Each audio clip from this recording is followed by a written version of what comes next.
Hello friends, welcome to my channel school lessons. നമ്മൾ ഈ വീഡിയോയിൽ പറയുന്നത് 5ാം ക്ലാസ്സിൻ്റെ സാമൂഹിക ശാസ്ത്രം വിഷയത്തിൻ്റെ പ്രീവിയസ് ഇയർ ക്വസ്റ്റ്യൻ പേപ്പറാണ്. നമ്മൾ ഈ ഒരു വിഷയത്തിൻ്റെ മോഡൽ ക്വസ്റ്റ്യൻ പേപ്പർ ഓൾറെഡി നമ്മുടെ ചാനലിൽ അപ്ലോഡ് ആക്കിയിട്ടുണ്ട്. അതിൻ്റെ ലിങ്ക് ഞാൻ കമൻറ്റ് ബോക്സിൽ കൊടുക്കാവുന്നതാണ്. അല്ലെങ്കിൽ നിങ്ങൾക്ക് നമ്മുടെ ചാനലിൻ്റെ പ്ലേലിസ്റ്റിൽ പോയിട്ട് class 5 annual exam model question paper നോക്കിയാൽ കാണാവുന്നതാണ്. ഇവിടെ നിങ്ങൾക്ക് തന്നിട്ടുള്ള 7 പ്രവർത്തനങ്ങളിൽ 5 എണ്ണത്തിന് ഉത്തരം എഴുതിയാൽ മതി. തിരഞ്ഞെടുക്കുന്ന 5 പ്രവർത്തനങ്ങളിലെയും എല്ലാ ഉപപ്രവർത്തനങ്ങൾക്കും ഉത്തരം എഴുതണം. സോ ആദ്യത്തെ പ്രവർത്തനം നമുക്ക് നോക്കാം. നിങ്ങൾക്കവിടെ 4 വ്യത്യസ്ത രീതിയിലുള്ള ചിത്രങ്ങൾ തന്നിട്ടുണ്ട്. ഈ ചിത്രങ്ങളെല്ലാം എന്തുമായി ബന്ധപ്പെട്ടിട്ടുള്ളതാണ്? തൊഴിലുകളുമായി ബന്ധപ്പെട്ടിട്ടുള്ളതാണ് അല്ലേ?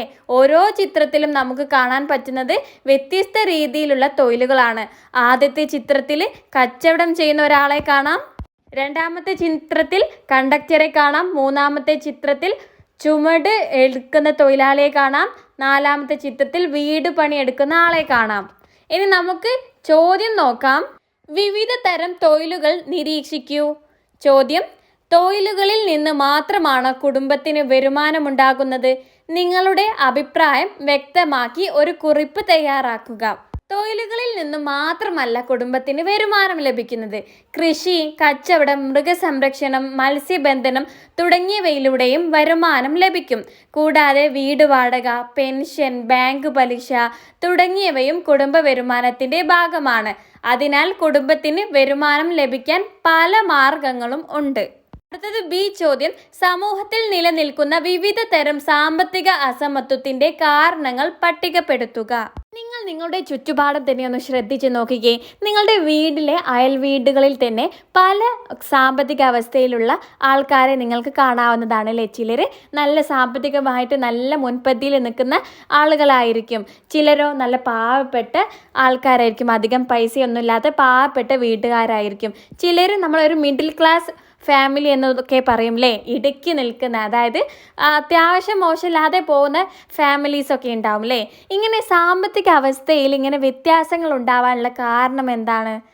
മെയിനായിട്ടും നമുക്കൊരു പ്രധാനപ്പെട്ട ഒരു കാരണം എന്ന് പറയുന്നത് അവരുടെ ജോലിയിൽ നിന്ന് അവർക്ക് കിട്ടുന്ന വരുമാനത്തിൽ ഉണ്ടാകുന്ന മാറ്റമാണ് അല്ലേ?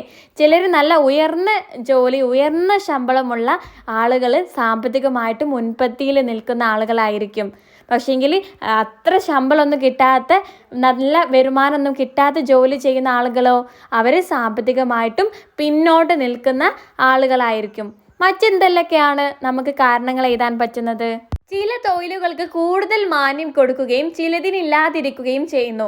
നമ്മൾ പറഞ്ഞില്ലേ, എല്ലാ ജോലിക്കും ഒരേപോലെയല്ല വരുമാനം കിട്ടുന്നത്, ഒരേ രീതിയിലുള്ള ശമ്പളമല്ല കിട്ടുന്നത്. അതുകൊണ്ട് നല്ല ശമ്പളം കിട്ടുന്നവർ മുൻപന്തിയിൽ നിൽക്കും, കുറഞ്ഞ ശമ്പളം കിട്ടുന്നവർ പിന്നോട്ട് നിൽക്കും.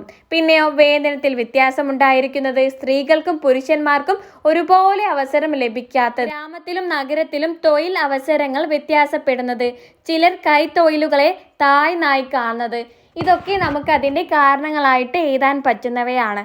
സോ ആദ്യത്തെ പ്രവർത്തനം നിങ്ങൾക്ക് എല്ലാവർക്കും മനസ്സിലായല്ലോ. നമുക്കിനി രണ്ടാമത്തെ പ്രവർത്തനം നോക്കാം. ഇവിടെ നിങ്ങൾക്കൊരു പട്ടിക നൽകിയിട്ടുണ്ട്. ഇത് പൂർത്തിയാക്കാനാണ്. ഇത് എന്തുമായി ബന്ധപ്പെട്ടിട്ടുള്ളതാണ്? ഗ്രഹങ്ങളും അവയുടെ സവിശേഷതകളുമായി ബന്ധപ്പെട്ടിട്ടുള്ളതാണ്. നിങ്ങൾക്കിവിടെ ചിലത് ഗ്രഹങ്ങളുടെ പേര് തന്നിട്ടുണ്ട്, എന്നാൽ അവയുടെ സവിശേഷതകൾ തന്നിട്ടില്ല. ചിലത് സവിശേഷത തന്നിട്ടുണ്ട്, ഗ്രഹങ്ങളുടെ പേര് തന്നിട്ടില്ല. സോ ഇത് പൂർത്തിയാക്കാനാണ്. നിങ്ങളുടെ ടെക്സ്റ്റ് ബുക്കിൽ 163-ാമത്തെ പേജിൽ ഗ്രഹങ്ങളും അവരുടെ സവിശേഷതകൾ എന്ന് പറഞ്ഞിട്ട് വലിയൊരു പട്ടിക തന്നെ നൽകിയിട്ടുണ്ട്. ഇത് നിങ്ങൾ കൃത്യമായിട്ട് പഠിക്കുക. എന്നിട്ട് നിങ്ങൾക്ക് വളരെ എളുപ്പത്തിൽ തന്നെ നമ്മുടെ ചോദ്യത്തിന് ഉത്തരം എഴുതാൻ പറ്റുന്നതാണ്. നമുക്കിതൊന്ന് വായിക്കാം. ബുധൻ സൂര്യനോട് ഏറ്റവും അടുത്ത് സ്ഥിതി ചെയ്യുന്ന ഗ്രഹം. ശുക്രൻ നക്ഷത്രം, പ്രദോഷ നക്ഷത്രം എന്നിങ്ങനെ അറിയപ്പെടുന്ന ഗ്രഹം. ജീവൻ നിലനിൽക്കുന്ന ഒരേ ഒരു ഗ്രഹമാണ് ഭൂമി. ചൊവ്വ ചുവന്ന ഗ്രഹം. വ്യാഴം ഏറ്റവും വലിയ ഗ്രഹം. ശനി വലുപ്പത്തിൽ 2ാം സ്ഥാനമുള്ള ഗ്രഹം. യുറാനസ് ഏറ്റവും തണുപ്പുള്ള ഗ്രഹം.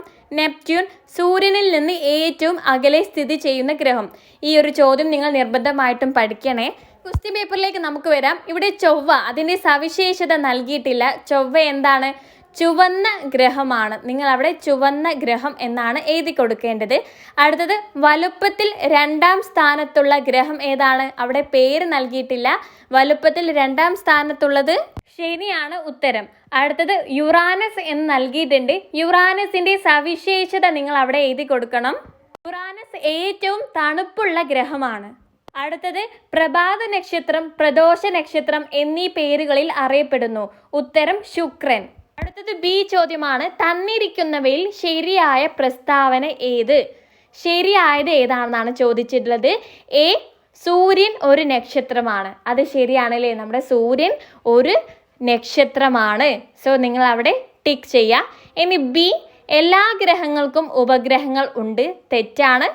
സി, ഗ്രഹങ്ങൾ സ്വയം പ്രകാശിക്കുന്നു. ഇല്ല, തെറ്റാണ് അല്ലേ. ഗ്രഹങ്ങൾ സ്വയം പ്രകാശിക്കുന്നില്ല. സൂര്യൻ്റെ പ്രകാശമാണ് ഗ്രഹങ്ങളിൽ നിന്ന് പ്രതിഫലിക്കുന്നത്. ഇതൊക്കെ നിങ്ങളുടെ ടെക്സ്റ്റ് ബുക്കിൽ 163-ാമത്തെ പേജിൽ, അതായത് നമ്മളിവിടെ കോളം പറഞ്ഞില്ലേ, പട്ടിക തന്നില്ലേ, അതിൻ്റെ തൊട്ട് മുകളിലായിട്ട് ഈ കാര്യങ്ങളൊക്കെ പറയുന്നുണ്ട്. നിങ്ങളൊന്ന് വായിച്ചു നോക്കാം. അടുത്തത് ചോദ്യം ഡി, എല്ലാ ഗ്രഹങ്ങളും പടിഞ്ഞാറ് നിന്ന് കിഴക്കോട്ട് ഭ്രമണം ചെയ്യുന്നു. അതും തെറ്റാണ്. സോ ഇവിടെ ശരിയായിട്ടുള്ള ആൻസർ എന്ന് പറയുന്നത് ഓപ്ഷൻ എ മാത്രമാണ്. ഓപ്ഷൻ എക്ക് നേരെ നിങ്ങൾ ടിക്ക് ചെയ്യാം.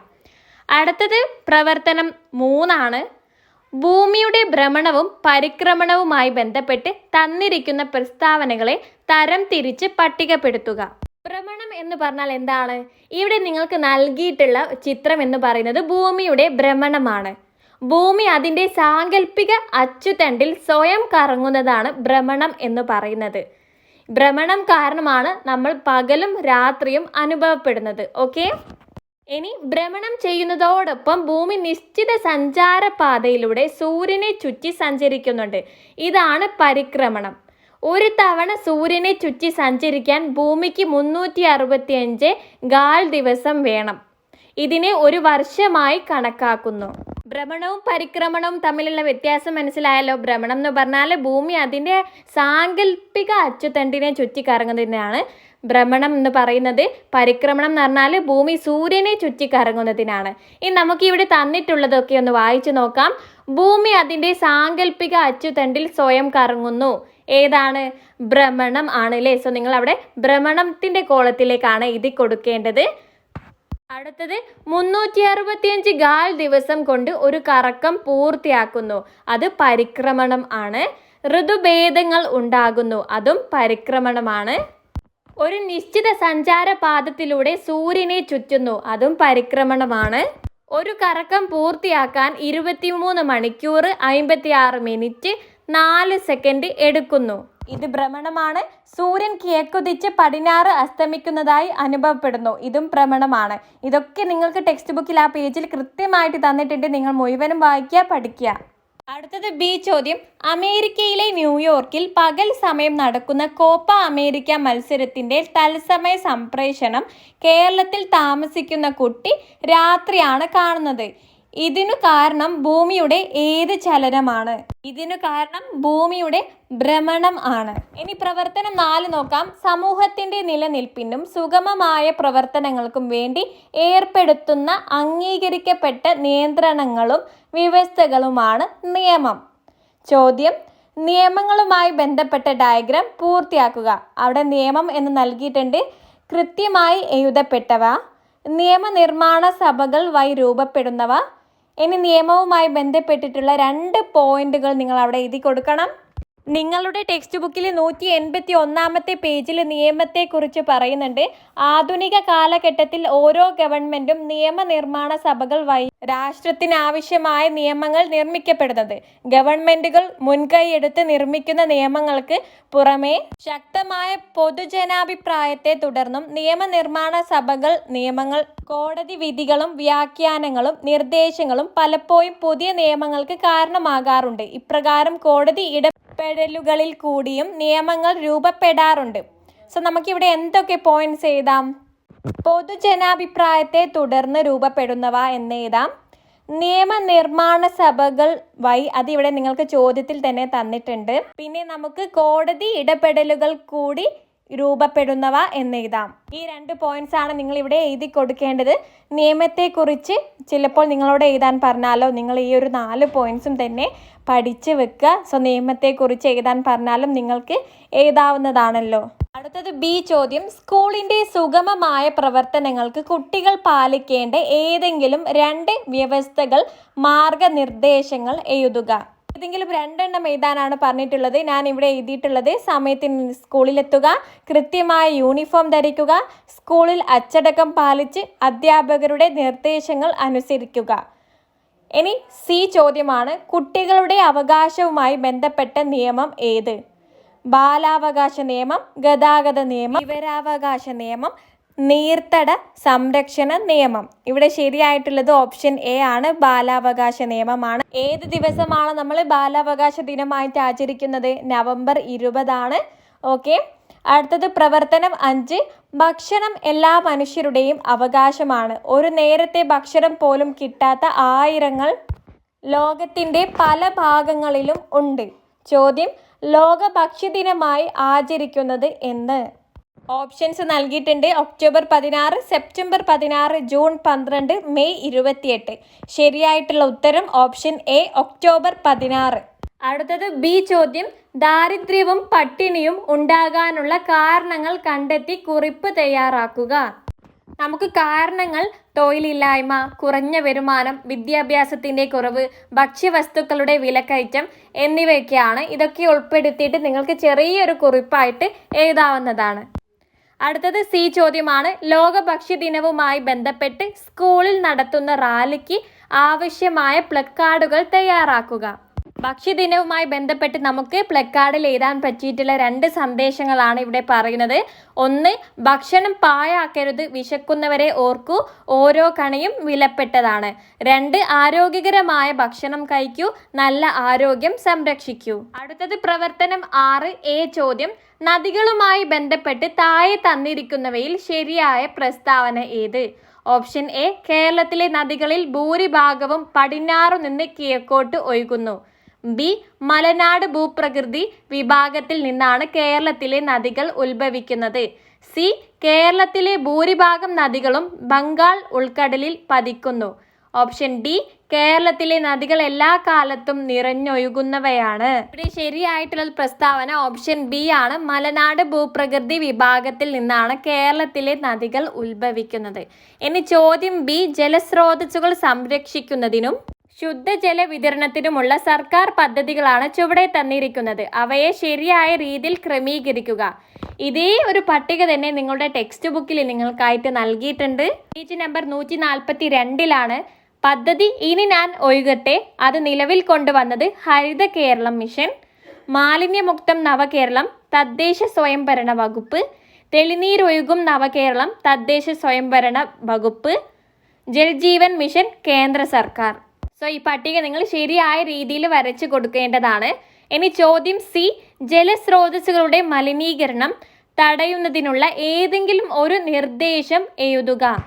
നമുക്ക് എന്ത് എഴുതാം? ജലസ്രോതസ്സുകളിലേക്ക് മാലിന്യങ്ങൾ, പ്ലാസ്റ്റിക് മാലിന്യങ്ങൾ വലിച്ചെറിയാതിരിക്കുക എന്ന് നമുക്ക് എഴുതാൻ പറ്റുന്നതാണ്. ഇനി പ്രവർത്തനം എ. സുരക്ഷിതമായ ബാല്യം ഓരോ കുട്ടിയുടെയും അവകാശമാണ്. ബാലാവകാശങ്ങൾ സംരക്ഷിക്കുന്നതിനായി നിരവധി നിയമങ്ങളും സംവിധാനങ്ങളും നിലവിലുണ്ട്. ചോദ്യം എ. കുട്ടികളുടെ അവകാശങ്ങളെ സംബന്ധിച്ച് ക്ലാസ്സിൽ ഒരു ചുമർ പത്രിക തയ്യാറാക്കുന്നതിന് ആവശ്യമായ പ്രധാന ആശയങ്ങൾ പട്ടികപ്പെടുത്തുക. ഓക്കെ, നിങ്ങളിവിടെ ബാലാവകാശവുമായി ബന്ധപ്പെട്ടിട്ടുള്ള കുറച്ച് പോയിന്റ്സ് ആണ് നിങ്ങളിവിടെ എഴുതി കൊടുക്കേണ്ടത്. ചുമർ പത്രികയിൽ ഏതൊക്കെ ആശയങ്ങൾ ഉൾപ്പെടുത്തണം? കുട്ടികളുടെ വിദ്യാഭ്യാസത്തിനുള്ള അവകാശം, അവരുടെ ആരോഗ്യ സംരക്ഷണത്തിനുള്ള അവകാശം, സുരക്ഷിത ജീവിതത്തിനുള്ള അവകാശം, സ്നേഹവും പരിചരണവും ലഭിക്കാനുള്ള അവകാശം, ചൂഷണത്തിൽ നിന്ന് സംരക്ഷണം. ഇതൊക്കെ നിങ്ങൾക്ക് അവിടെ എഴുതി കൊടുക്കാവുന്നതാണ്. ബി ചോദ്യമാണ്. ബാലവേല വിരുദ്ധ ദിനമായി ആചരിക്കുന്നത് എന്ന്? ശരിയായിട്ടുള്ള ഉത്തരം ജൂൺ 12, ഓപ്ഷൻ സി ആണ്. സോ കുട്ടികളെ, നമ്മുടെ ചോദ്യപേപ്പർ ഇവിടെ കഴിഞ്ഞിട്ടുണ്ട്. നിങ്ങൾക്ക് ഈ വീഡിയോ ഇഷ്ടമായാൽ നിങ്ങൾ ലൈക്ക് ചെയ്യാൻ മറക്കരുതേ. നമ്മുടെ ചാനൽ ഇതുവരെ സബ്സ്ക്രൈബ് ആക്കിയിട്ടില്ലെങ്കിൽ ഇപ്പോൾ തന്നെ സബ്സ്ക്രൈബ് ആക്കി സപ്പോർട്ടാക്കുക. നമ്മൾ സാമൂഹ്യശാസ്ത്രത്തിൻ്റെ English medium, Malayalam medium model question പേപ്പറും ചെയ്തിട്ടുണ്ട്. അത് നിങ്ങൾക്ക് പ്ലേലിസ്റ്റിൽ പോയാൽ കാണാവുന്നതാണ്. Okay, that's all. Thank you friends.